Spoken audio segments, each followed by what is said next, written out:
He was the Alpha King, the most feared predator on the continent.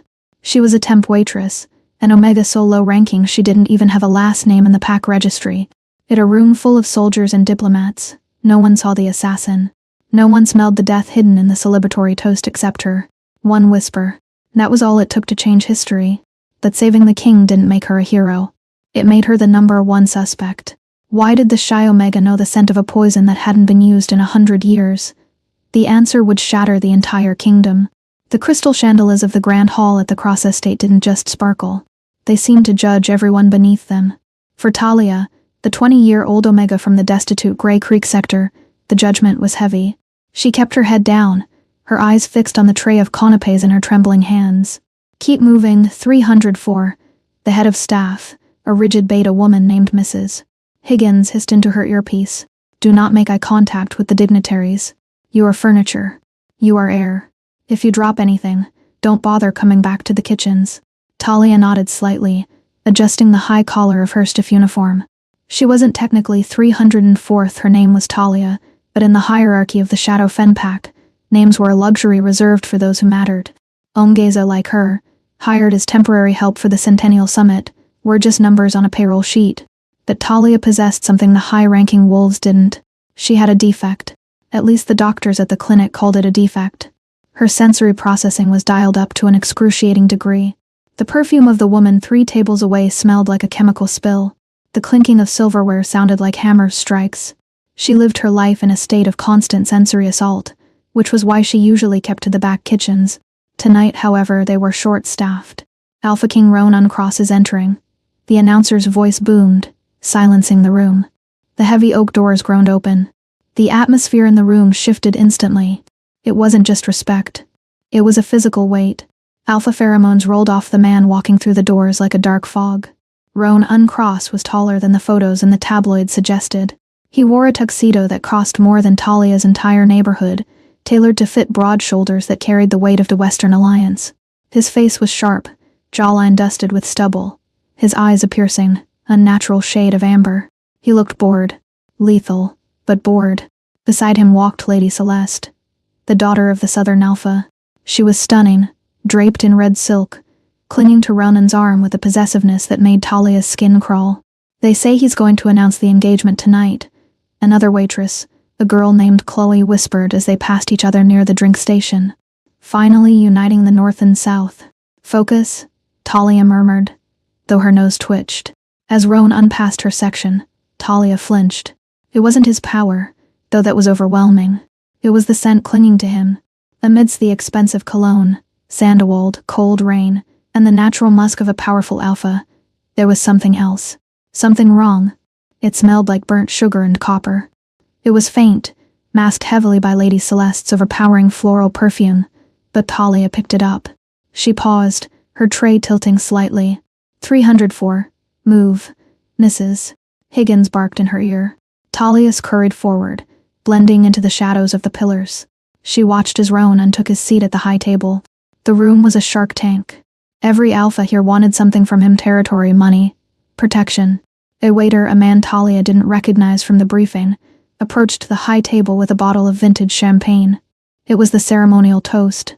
The bottle was distinct. Blue glass, gold foil. The moment the cork popped, the smell hit Talia like a physical slap. Sweet almonds, rotting lilies. It wasn't champagne. The room erupted in applause as the waiter poured the liquid into Ronan's crystal flute. Talia's heart hammered against her ribs. Her wolf, usually dormant and timid, suddenly scratched at the back of her mind. Danger. Death. She looked around. The Beta guards, the Delta warriors, none of them reacted. They were laughing, clapping. They couldn't smell it. The floral arrangements on the table were too heavy, masking the scent to anyone with a normal nose. Ronan stood up, raising the glass. The room went silent. To the Alliance, Ronan said, his voice a deep baritone that vibrated in the floorboards. He brought the glass to his lips. Talia didn't think. She didn't calculate the consequences of an Omega interrupting a king. She just moved. Her tray hit the floor with a crash that echoed like a gunshot. Champagne flutes shattered, sending shrimp canapes flying across the polished marble. The silence that followed was absolute. 300 heads turned. Security guards reached for their sidearms. Talia stood there frozen, her chest heaving. She was 10 feet away from the high table. Ronan had paused, the glass inches from his mouth, his amber eyes locking onto her. He looked annoyed. "Remove her," Lady Celeste snapped, her face twisting in disgust. "Can't you get good help these days?" Two massive guards stepped towards Talia. "Don't drink it." Talia's voice was a squeak, barely audible. The guards grabbed her arms, their grip bruising. "Let's go, trash," one of them growled. "No." Talia struggled, panic overriding her fear of authority. She looked straight at Ronan, her eyes wide and desperate. "The glass. It smells like nightshade and copper. Don't drink it." The word nightshade caused a ripple of confusion. It was an old poison, the kind used in the brutal wars of the last century. Ronan didn't lower the glass.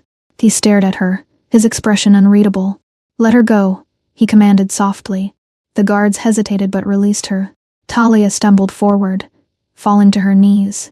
She kept her head down, exposing her neck, a sign of total submission. "Nightshade has no scent," Ronan said, his voice cool. "That is why it is so deadly." "Are you accusing my staff of treason, little Omega?" It has a scent to me," Alpha, Talia whispered, trembling. "It smells like sweet almonds under the flowers. Please, just smell it." Lady Celeste laughed. A harsh, tinkling sound. "Oh, for the moon's sake, Ronan. She's probably drunk or high. Look at her. She's just trying to get your attention. Drink the toast, so we can have this girl thrown in the cells." Ronan looked at Celeste, then back at the girl shivering on the floor. He was an Alpha King for a reason. He survived because he trusted his instincts. And right now, his wolf was curious. Slowly, deliberately, Ronan lowered the glass. He dipped a finger into the golden liquid. "Ronan, really?" Celeste scoffed. Ronan ignored her. He rubbed the liquid between his thumb and forefinger, then brought it to his nose. He sniffed. Nothing. Just expensive grapes. But then he looked at the waiter who had poured it. The man was sweating. Not the sweat of a busy server, but the cold, clammy sheen of fear. "Bring me the tester," Ronan ordered, his voice dropping an octave. The room went deadly quiet. A royal physician rushed forward with a small chemical kit. Ronan handed over the glass. The physician dipped a test strip into the wine. Everyone waited. Talia squeezed her eyes shut, praying she wasn't wrong. If she was wrong, they would kill her for ruining the ceremony. The strip turned a violent pitch black. The physician gasped, dropping the strip. Lethal dose of pure concentrated monkshoot cyanide. One sip would have stopped your heart in seconds. Chaos erupted. "Seal the doors," Ronan roared, the sound transforming into a partial roar that shook the windows. The waiter who poured the drink lunged for a steak knife on the table, but Ronan unmoved with blurring speed. He vaulted the table, tackling the man to the ground. The sound of breaking bone echoed through the hall. Talia scrambled backward, trying to hide under a table, terrified by the violence. "Secure the room. No one leaves," the head of security screamed. In the Mahan, Ronan stood up, straightening his suit jacket. He looked at the unconscious waiter, then turned his head. His eyes scanned the room until they landed on the small, trembling figure of Talia huddled near the spilled shrimp. He walked toward her. The crowd parted like the Red Sea. Ronan stopped in front of her. He towered over her, his shadow engulfing her. Talia couldn't breathe. She stared at his polished shoes. "Stand up," he commanded. Talia shakily got to her feet. She was short, barely reaching his chest. She refused to look him in the eye. "Look at me." She slowly lifted her gaze. Ronan studied her face, the smudge of flour on her cheek, the frayed collar of her uniform, the terrifyingly dilated pupils. "What is your name?" he asked. "Talia, sir." "Just Talia." "Talia," he tested the name on his tongue. "You smelled what my best senses missed. You smelled what I missed." "I have a sensitive nose, Alpha," she whispered. Evidently, he stepped closer, invading her personal space. He leaned in, inhaling her scent. Talia froze. This was intimate. Too intimate. "Vanilla and fear," Ronan murmured. "And something else." He pulled back, his eyes narrowing. "You saved my life, Talia. Which begs the question. How did you know the poison was there? Unless you were the one who helped plant it and got cold feet." Talia's heart stopped. "No, I swear. Silence." Ronan cut her off. He turned to his head of security, a scarred wolf named Beta Felix. "Take her to the East Wing. Put her in the isolation suite. I want her watched 24/7 STH. No one speaks to her but me." "Am I under arrest?" Talia asked, tears welling up. Ronan looked back at her, his expression unreadable. You're either the most valuable asset I've ever found, or the most dangerous spy in this room. Until I figure out which, you belong to me. The isolation suite in the East Wing was larger than the entire apartment Talia shared with 3 other Omgays back in Grey Creek. It had a fireplace, a velvet armchair, and a window overlooking the sprawling gardens, but the door was locked from the outside. It had been 3 hours. Talia sat on the edge of the massive bed, picking at a loose thread on her uniform. She had been stripped of her phone and searched. The female guards had been thorough, almost invasive, checking for wires or weapons. They found nothing but a lip balm and a crumpled picture of her late mother. Her stomach growled, that she was too nauseous to think about food. Outside, the storm had broken. Rain lashed against the window pane. She replayed the moment in her head, the smell, the look in Ronan's eyes. He thinks I'm a traitor. It was the cruelest irony. She had risked her life to save him, and now she was a prisoner. The lock clicked. Talia jumped to her feet as the door opened. Ronan walked in. He had shed his tuxedo jacket and loosened his tie. His sleeves were rolled up, revealing muscular forearms marked with faint silver scars, battle wounds. He held to glasses and a bottle of water. He kicked the door shut behind him. Thirsty? He asked, holding out the water. Talia hesitated. Ronan smirked, a dry, humorous expression. I didn't poison it if that's what you're worried about. Go ahead, sniff it. Talia flushed, taking the bottle. She didn't sniff it. She cracked the seal and drank greedily. Ronan sat in the velvet armchair, stretching his long legs out. He watched her with an intensity that made her skin prickle. The waiter is dead, Ronan said casually. Talia choked on the water. What? Cyanide capsule in his tooth. Bit down on it before we could get him to interrogation. A professional suicide. Ronan swirled the whiskey in his glass. Which means, Talia, you are the only living lead I have. I told you everything, Talia pleaded. I was just serving trays. I smelled the almond scent. That's it. Tell me about your family, Ronan said, shifting gears abruptly. I don't have one. My mother died when I was 10. I grew up in the Pack orphanage in Sector 4. And your father? Unknown. My file says lineage unknown. Ronan. That's rare. Usually we track bloodlines carefully. He stood up and walked toward her. You see, Talia, normal wolves, even alphas, cannot smell nightshade. It is chemically designed to be odorless. The only way to detect it is if you have a genetic mutation found in the bloodline of the Crescent Moon Pack. Talia frowned. I've never heard of them. You wouldn't have. They were wiped out 20 years ago. They were a pack of trackers, hunters. They had senses sharper than any other wolf. Ronan stopped inches from her. If you are one of them, you are a rarity. A ghost. He reached out, his hand hovering near her face. Talia flinched, but he didn't strike her. He tucked a loose strand of hair behind her ear. His fingers were warm, rough with calluses. Why were you hiding in the kitchens? He asked softly. I'm an Omega, she whispered. Hiding is what we do. Not anymore. Ronan's eyes flashed gold. I need your nose, Talia. The person who tried to kill me tonight is still in the castle. I know it. It wasn't just a waiter. He was a pawn. The player is someone close to me. Lady Celeste, Talia blurted out, then clamped her hand over her mouth. Ronan's expression hardened. Careful. Accusing the daughter of the Southern Alpha without proof is a death sentence. She was rushing you, Talia insisted, her voice gaining a tiny fraction of strength. She wanted you to drink it. She mocked me for stopping you. Celeste is impatient and spoiled. That doesn't make her a murderer, Ronan said, though his tone suggested he wasn't entirely convinced. But that is what we are going to find out. Tomorrow the investigation begins. You are going to be my shadow. You will attend every meeting, every meal. You will stand by my side, and you will sniff out the rot in my court. Talia's jaw dropped. Alpha, but can't. I'm a server. People will stare. They'll hate me. Let them stare, Ronan growled. You are under my protection now. Suddenly the lights in the room flickered. Ronan spun around, facing the door. A low growl rumbled in his chest. What is it? Talia asked. Stay behind me, Ronan ordered. The door handle jiggled. Then a heavy thud impacted the wood. Someone was trying to break in. Ronan moved. He didn't shift into a wolf, he didn't have time. He grabbed a heavy iron poker from the fireplace. The door burst open, splinters flying. Two figures in black tactical gear, faces covered in masks, stormed in. They held silencers. They weren't here for Ronan. The barrels of their guns swung instantly towards Talia. They were here to silence the witness. The silence of the luxury suite was shattered by the thippity hip of suppressed gunfire. Talia screamed, dropping to the floor as bullets chewed into the plaster where her head had been a second ago. But she wasn't hit. Before the debris could settle, a wall of muscle slammed into her, pinning her to the plush carpet. Roan uncovered her completely. He growled. The sound so deep it vibrated through her chest, shielding her with his own body. He wasn't shifting.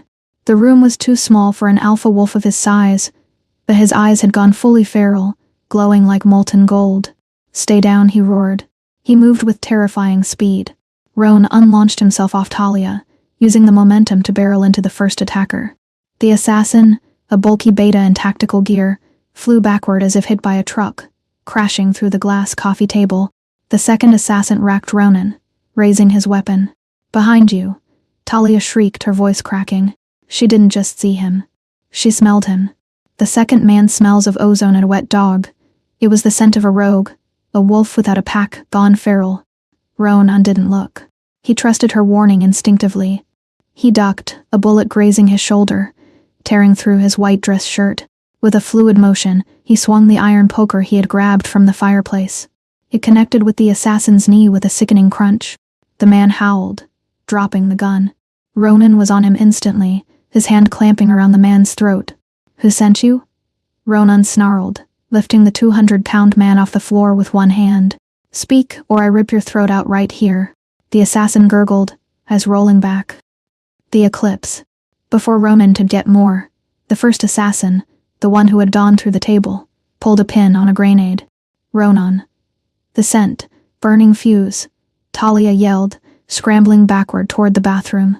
Ronan looked back, seeing the grenade rolling across the carpet. He didn't hesitate. He threw the rogue he was holding directly onto the grenade end of towards Talia. He tackled her into the marble bathroom just as the explosion rocked the suite. Boom. The shockwave blew the bathroom door off its hinges. Dust and smoke billowed in, choking them. Talia was curled in a ball in the empty bathtub. Ronan draped over her, his back taking the brunt of the debris. For a long moment, there was only the ringing in Talia's ears. "Alpha," she whispered, her voice trembling. Ronan groaned, shifting his weight. He sat up, shaking glass from his hair. His shirt was in tatters and blood-dark alpha blood trickled down his back. "I'm fine," he gritted out, though he clearly wasn't. He looked at her, his hands immediately checking her arms, her face. "Did they touch you? Are you hurt?" "No," Talia wept, shaking uncontrollably. "You saved me." Ronan grabbed a towel, pressing it to the cut on his shoulder. "They weren't trying to kill me, Talia. They were trying to kill you. They know you can identify the poison." He stood up, pulling her out of the tub. His face was a mask of cold fury. "We can't stay here. Security is compromised. If they can get into the East Wing, I can't trust my own guards." "Where can we go?" "The penthouse," Ronan said. "My private floor. No one enters without a retina scan and a DNA sample. Not even my beta." He kicked open the ruined door of the bathroom. The suite was a wreck. The two assassins were dead, one from the explosion, one from Ronan's grip. As they stepped over the rubble, Talia paused. The smoke was thick, acrid, but under the smell of explosives and blood, her nose picked up something else on the dead assassin's uniform. She tugged on Ronan's hand. "Wait. We have to move, Talia." "No, listen," she pleaded. She crouched near the body of the second assassin. She didn't touch him, but she leaned in, inhaling deeply. "He smells like cedar sawdust and industrial solvent." Ronan frowned. "So he's a mercenary. He probably works out of a warehouse." No, Talia shook her head, her eyes wide. "It's a specific solvent. It's turpentine before. My foster father used to work at the docks. They only use that chemical in one place in the city because it's illegal now, the old shipyards." Ronan stared at her. The old shipyards were abandoned territory, the perfect place for a staging ground. "You sure?" "I never forget a scent," she said quietly. Ronan looked at her with a newfound respect. It wasn't just a biological quirk. She was a weapon. A living, breathing lie detector. He reached out, grabbing her hand firmly. "Let's go. We have a war to plan." The penthouse was a fortress of glass and steel at the very top of the cross tower. It overlooked the entire city, a view reserved for gods and kings. Talia felt painfully out of place. She had showered in a bathroom larger than her bedroom, scrubbing the soot from her skin. Ronan had given her one of his shirts, a white button-down that hung to her knees like a dress, while he had called in a specialist to bring her clothes. When she walked into the living area, Ronan was on the phone, pacing. He had healed already, the wounds on his back nothing but faint white lines. He was dressed in a fresh black suit, looking every bit the ruthless CEO and alpha king he was. He hung up as he saw her, his gaze raking over her, lingering for a second on her bare legs before snapping back to her face. "My beta Felix is locking down the perimeter," Ronan said, his voice clipped. "We are going to the council breakfast in 1 hour." "Me?" Talia squeaked. "I can't go down there. Everyone saw me scream about poison. They think I'm crazy. They will think what I tell them to think," Ronan said. "I am introducing you as my new truth seeker and archaic role, but one the council respects. You will sit by my side. You will eat what I eat. And you will smell every person who walks within 5 feet of me. And if I smell the poison again, you squeeze my leg under the table," Ronan instructed. "Do not speak. Do not react. Just signal me." The buzzer sounded. Ronan unchecked a monitor. "That's the stylist. Get dressed. We have wolves to hunt." The council room was a cavernous hall lined with dark mahogany. The long table was seated with the 12 most powerful alphas and diplomats of the Western Alliance. When the doors opened and Ronan walked in, the room went silent. But the silence deepened when they saw who was walking beside him. Talia wore a sleek charcoal gray business suit that had been tailored to her frame in record time. Her hair was pulled back in a severe, elegant bun. She looked professional, but her heart was hammering a frantic rhythm against her ribs. "Gentlemen," Ronan said smoothly, pulling out a chair at the head of the table. He didn't sit until he had pulled out the chair to his right for Talia. A murmur went through the room.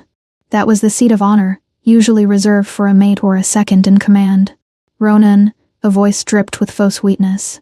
Lady Celeste sat across from them, looking impeccable in emerald green. "Is this a joke? You brought the waitress? The one who ruined the toast?" "This is Talia," Ronan said, his voice dropping to a warning growl. "She is under my personal protection, and she is here to ensure the safety of this council." "Safety?" scoffed an older man with gray hair and a monocle. This was Councilman Thorne, a traditionalist who hated change. "From what?"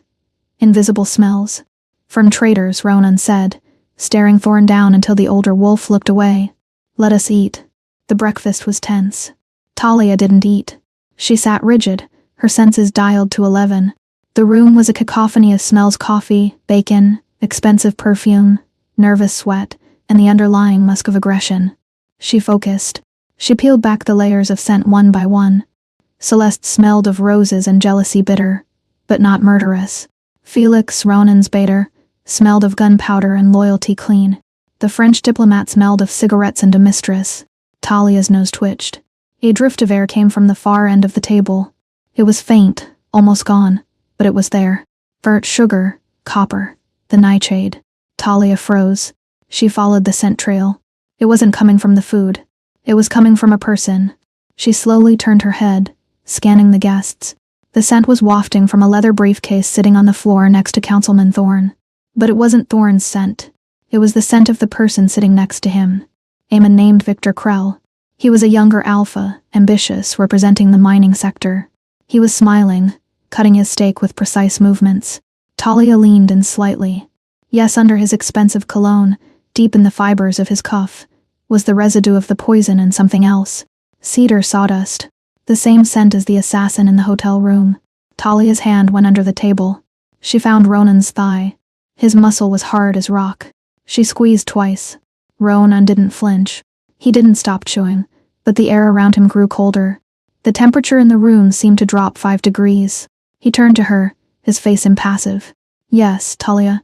She leaned close to his ear, her breath hitching. "Victor Krell," she whispered, barely moving her lips. "He smells like the assassin, and the poison is on his cuff."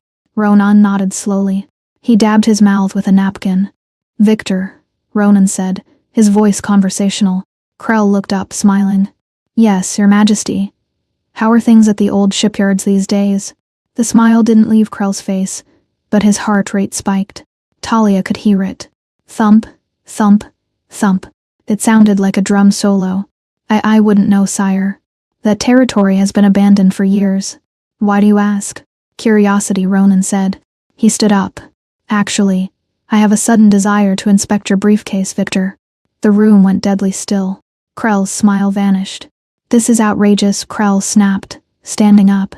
"You can't just sit down," Ronan commanded. The alpha come and slammed into the room.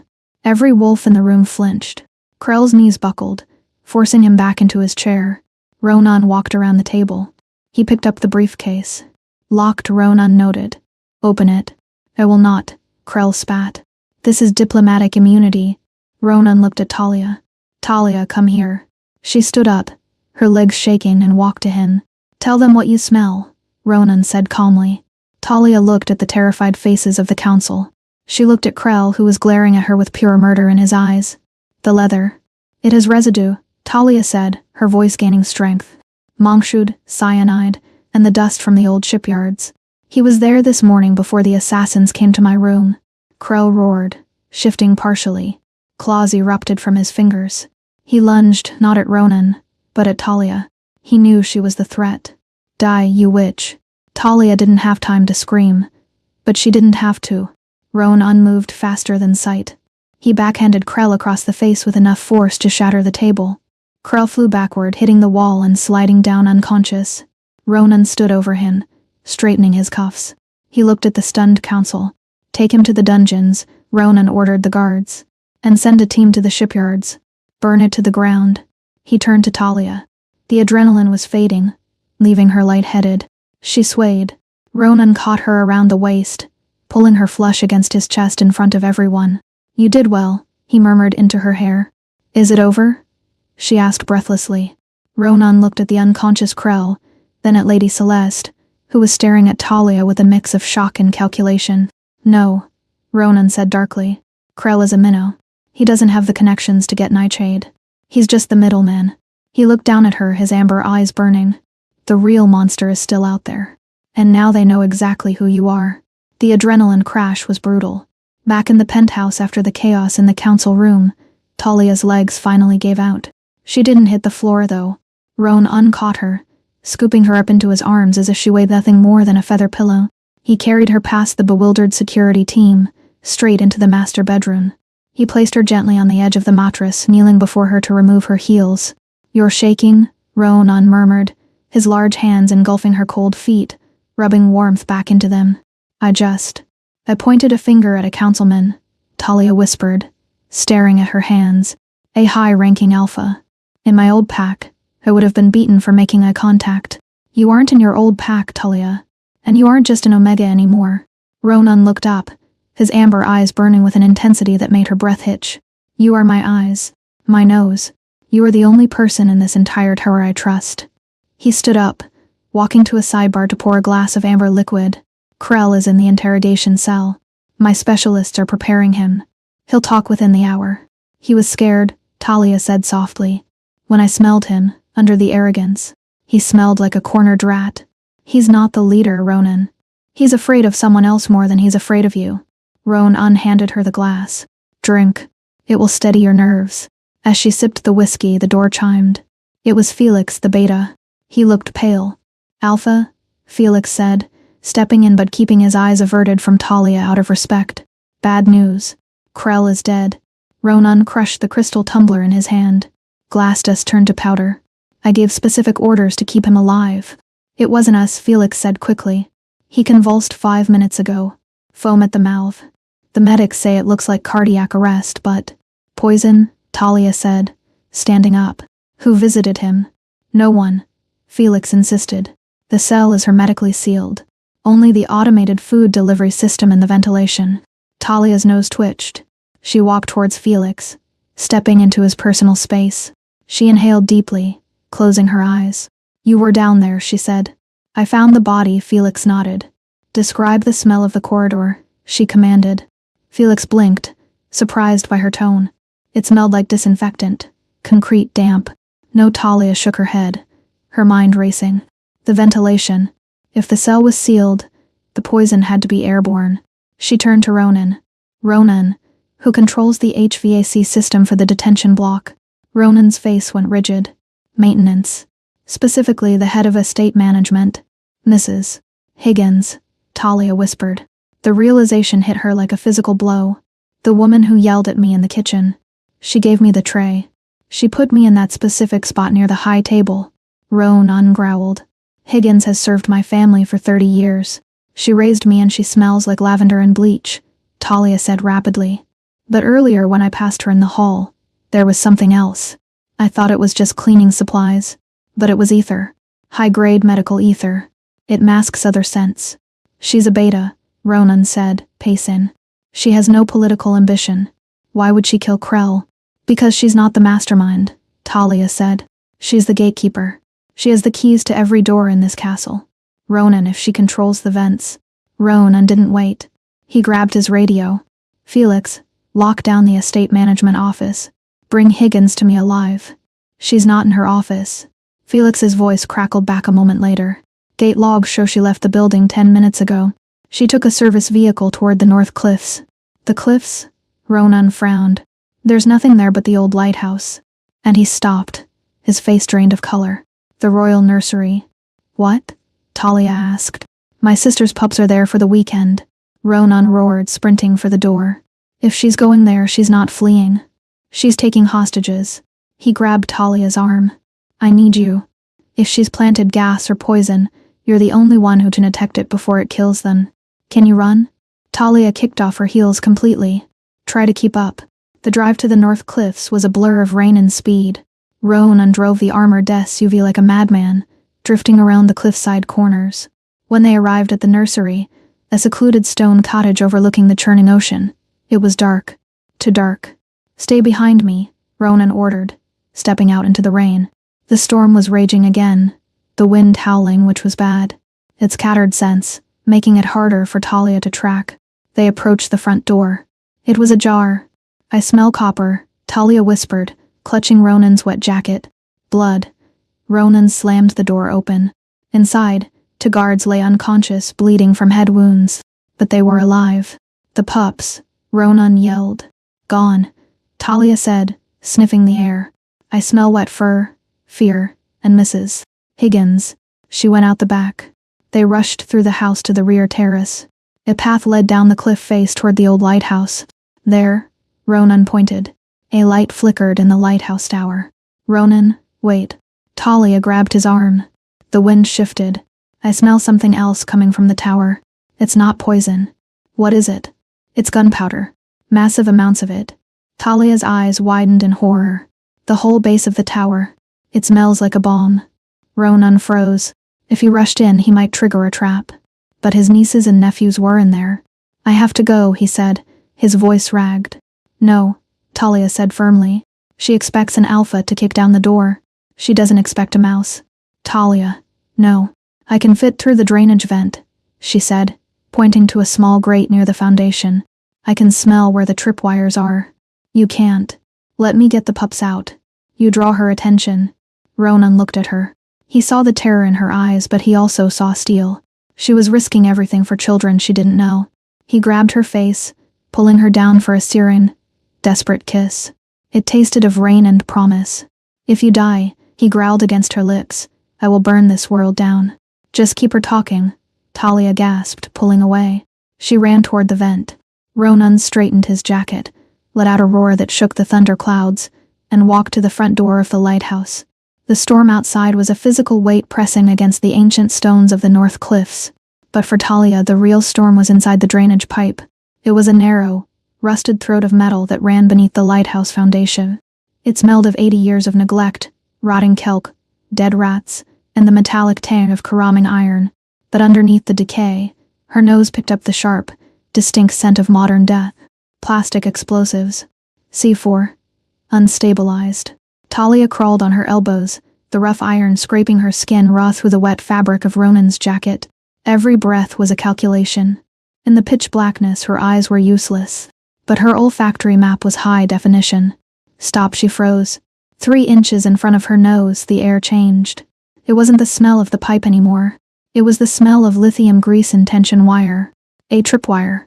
If she had been a normal wolf, even a trained soldier, she would have crawled right through it. The wire was likely fishing line, invisible in the dark, but the grease on the spring mechanism gave it away. Talia exhaled slowly, flattening her body until her chin scraped the slime on the bottom of the pipe. She slithered under the scent of the grease, her heart hammering against her ribs like a trapped bird. She reached the end of the pipe. A grate barred the way, but the screws were rusted almost to dust. She pushed with a groan of metal that sounded like a scream in the silence. The grate gave way. Talia tumbled out onto the concrete floor of the lighthouse basement. She gagged. The smell here was overwhelming. It wasn't just a few crates of explosives. The entire basement was wired. She smelled the acidic bite of blasting caps and the chemical sweetness of accelerant poured over the wooden support beams. This wasn't a hostage situation. It was a demolition site. They never intended for anyone to leave this tower alive. Voices drifted down from the spiral staircase above. They were distorted by the wind howling outside, but Talia's ears swiveled, catching the pitch. Foolishness, keeping them alive this long, a male voice sneered. It was smooth, cultured, and reeking of vintage port and decay. Councilman Thorne, Talia realized. He needs to see them die, Mrs. Higgins's voice answered. She sounded jagged, smelling of sweat and adrenaline. He needs to know he failed. Talia crept up the spiral stairs, her bare feet silent on the cold stone. As she neared the lantern room at the top, the heat grew intense. The great light of the beacon was lit, casting spinning shadows against the glass walls. She peeked through the gap in the floorboards. The lantern room was a circular glass cage. Rain lashed against the panes. In the center, huddled on a pile of old drop cloths, were the 3 pups. They were terrified, whimpering softly. They were bound with silver chains that burned their skin, the smell of seared for making Talia's wolf snarl silently in her mind. Mrs. Higgins stood near the window, a remote detonator clutched in her hand like a talisman. Councilman Thorne stood by the lantern, checking his pocket watch. He's outside, Higgins said, her voice tight. Let him beg, Thorne replied calmly. The Southern rebels will be blamed for the explosion. The tragedy will unite the council under my emergency leadership. We will wipe out the South, and the cross line ends tonight. It's a necessary pruning, Higgins, for the purity of the blood. THUD. The heavy ironed ore at the base of the tower shook. Ronan. He was holding back, trying not to trigger the trap, but his patience was fraying. Talia could smell his pheromones drifting up the drafty tower burnt ozone and pure, unadulterated rage. Open the door, Thorne. Ronan's voice roared from below, amplified by his alpha command. I know you're in there. He knows. Thorne tut-d, looking annoyed. Pity. I wanted to surprise him. He looked at Higgins. Blow it now. Higgins hesitated. But we haven't exited. I have a helicopter inbound, Thorne lied. Talia could smell the deception. It smelled like sour milk. Just press the button, you stupid cow. Talia had no time, no weapon, no plan. She scanned the small landing she was crouched on. A shelf held maintenance supplies, rags, a wrench, and a heavy glass jar of kerosene for the emergency wick. Talia grabbed the jar. She didn't think about the physics. She didn't think about her own survival. She thought about the pups. She leapt up the final 3 steps, screaming to cover the sound of her movement. And no. Thorne spun around, his eyes widening. He expected a commando team. He didn't expect a wet, barefoot girl in a tuxedo jacket. Talia hurled the jar. She didn't aim at them. She aimed at the massive rotating lantern lens. The jar shattered against the hot glass. The kerosene sprayed outward, hitting the open flame of the gas burner. WHOSH. The room instantly turned into an inferno. The blast of heat knocked Thorne backward, singing his eyebrows. Fire. He screamed, shielding his face. Mrs. Higgins shrieked, stumbling back. The detonator slipped from her sweaty grip. It clattered across the iron floor, sliding toward the edge of the stairwell in the basement full of explosives below. Talia didn't hesitate. She'd have. She landed hard on her hip, sliding across the metal grating. Her fingers scrambled for the black plastic device. Get it. Thorne roared, pulling a silver-plated pistol from his coat. Higgins recovered first. She lunged, kicking Talia in the ribs. The impact was sickening, a crack that stole the air from Talia's lungs. Talia curled into a ball, clutching the detonator to her chest, refusing to let go. Give it to me, you gutter rat. Higgins screamed, raising a heavy boot to stomp on Talia's head. Crash. The sound wasn't a bone. It was the iron door downstairs finally giving way, torn off its hinges by brute force. Upstairs, Talia screamed, her voice ragged. She didn't hear Ronan run up the stairs. He was too fast for that. She heard the scrape of claws on stone. He was climbing the central shaft, vaulting up the center of the spiral staircase. Thorne leveled his gun at Talia's head. Goodbye, little nose. A black blur erupted from the stairwell. Ronan didn't look like a king. He looked like a monster out of legend. His teeth were bared, his eyes glowing like hellfire. He swiped the air, his claws connecting with Thorn's outstretched arm. There was a spray of crimson mist. Thorn's hand and the gun went flying into the flames. Thorn screamed, a high-pitched wailing sound, and fell back against the glass. Higgins turned to run, but Ronan snarled, a sound so deep it vibrated the floor. He backhanded her without even looking, sending her crashing into the wall. She slid down unconscious. The fire was out of control now. The kerosene had soaked the old floorboards. The heat was blistering. The pups. Talia yelled, coughing as black smoke filled the small space. Ronan was already there. He grabbed the silver chains in his bare hands. The silver sizzled against his skin, burning him, but he didn't flinch. He snapped the links as if they were paper. He grabbed 2 of the pups, tucking them under one massive arm. Take the third, he roared at Talia. Talia scrambled up, ignoring the agony in her ribs. She grabbed the smallest pup, a white female who was shaking so hard her teeth chattered. Talia zipped the pup inside Ronan's oversized jacket, shielding it with her own body. The stairs are blocked, Talia choked out. The fire had engulfed the spiral staircase. The basement explosives were starting to cook. She could smell the chemical destabilization. Ronan, the C4. It's going to blow in seconds. Ronan looked at the only exit, the shattered glass of the lantern room. 100-foot drop into a raging ocean in the middle of a hurricane. We jump, Ronan commanded. We'll die, Talia cried, looking at the black abyss. Ronan grabbed her hand. His grip was iron, but his eyes were steady. I have you. I will always have you.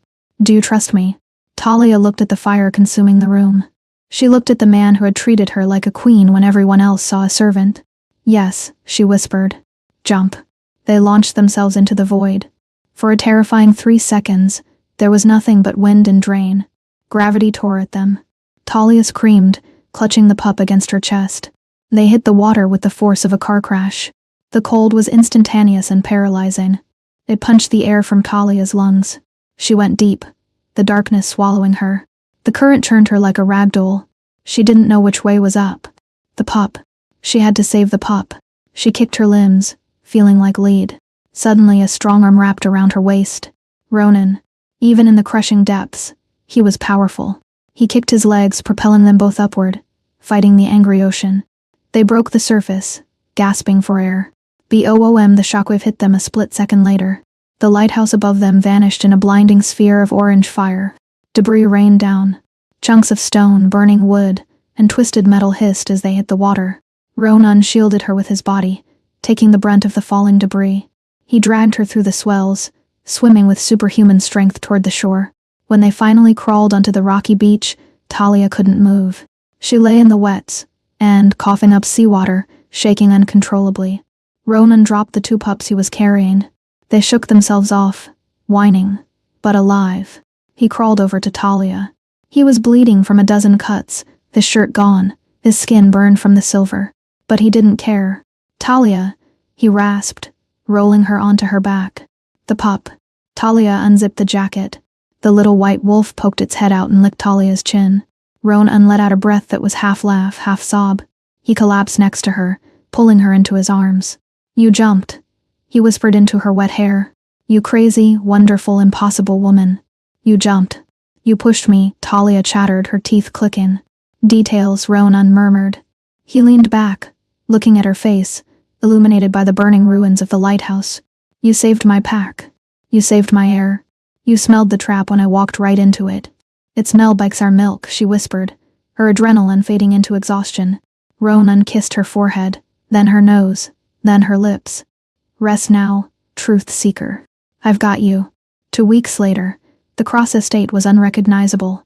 The tension that had hung over the castle for years, the fear of spies, the political maneuvering was gone, scrubbed away like grime.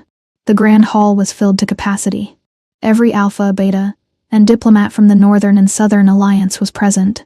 The air was thick with scents, expensive perfumes, roasted meats, and the heavy musk of anticipation. Talia stood in the preparation room, staring at herself in the full-length mirror. She didn't see 304 anymore. She wore a gown of liquid silver that shimmered with every breath. It was backless, revealing the faint healing bruise on her ribs. a mark of honor she refused to hide with makeup. Her hair cascaded in waves down her shoulders. "Are you ready?" Talia turned. Ronan stood in the doorway. He wore his ceremonial black uniform, medals gleaming on his chest, but his eyes were soft. "I'm terrified," Talia admitted. "They're all out there judging." "Let them judge," Ronan said, walking over to stand behind her. He placed his hands on her shoulders. "Do you know what I smell when I walk out there now?" Talia shook her head. "Respect," Ronan said. "And fear. But not of me. Fear of you." Talia blinked. "Me? They know what you did, Talia. They know you walked into a fire to save pups that weren't yours. They know you sniffed out a conspiracy that blinded the entire council. You aren't a waitress to them anymore. You are the woman who brought down Thorn." He offered her his arm. "Shall we?" They walked out together. The moment the double doors opened, the noise was deafening. But it wasn't the polite applause of the last summit. It was a roar, a primal, chest-beating roar of approval from the pack. Ronan led her to the dais. He stepped to the microphone. "For generations," Ronan began, his voice silencing the room instantly. "The Cross line has believed that strength is measured in claws and teeth. We believed that power was about who could hit the hardest." He looked at Thorn's empty seat at the council table. "We were wrong. True power is seeing the truth when everyone else is blind. True power is the courage to speak when you are told to be silent." Ronan turned to Talia. He didn't just hold her hand. He bowed his head to her, exposing his neck in front of the entire assembly. A gasp went through the crowd. "An Alpha King never submitted. She is the shield that guards this pack," Ronan declared, raising his head, his eyes flashing gold. "She is the sensor that detects the poison in our midst. She is Talia of the Shadowfen." He reached for the velvet cushion held by Felix. On it sat the moonstone circlet, the crown of the Luna, unworn since his mother died. Ronan lifted it. He placed it gently on Talia's head. "I, Ronan Cross, Alpha of the North, reject the old treaties of marriage for land. I choose my mate for her soul." He turned to the crowd. "Behold your Luna." The cheer that erupted shook the chandeliers. Talia looked out at the sea of faces. She focused on her nose. She expected to smell jealousy. She expected to smell resentment. But she didn't. She smelled hope. She smelled relief. She smelled loyalty. She looked up at Ronan, tears pricking her eyes. "I think they like me." Ronan pulled her close, kissing her deeply in front of the cameras, the diplomats, and the world. "They adore you," he whispered against her lips. "But not half as much as I do." Talia smiled, burying her face in his chest. He smelled of rain, of sandalwood, and of safety. That was the best scent she had ever known. If you enjoyed this story of hidden strength and royal romance, please destroy that like button. It helps us bring more stories to life. Don't forget to subscribe and hit the notification bell so you never miss a chapter. Sweet dreams.